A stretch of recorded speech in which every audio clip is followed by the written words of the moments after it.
ပန်းကလေးများနဲ့လာပါလို့နဲ့ဒီရှမ်းမြေလေတကောက်ရောက်ခဲ့စေဝဲ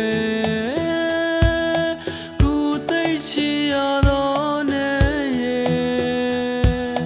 တောင်ပေါ်ညာလေးတညမှတူတွေ့လို့ကရင်ရှမ်းစကားလေးတင်ပေးတယ်ရှိန်တန်ပြီးမို့ပြေရမယ်တဲ့မခွေချင်မှုနဲ့ရဲ့ခဏတာလေးဆောင်ခွဲ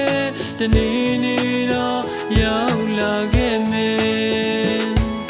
Sherry ပန်းလေးများကွေ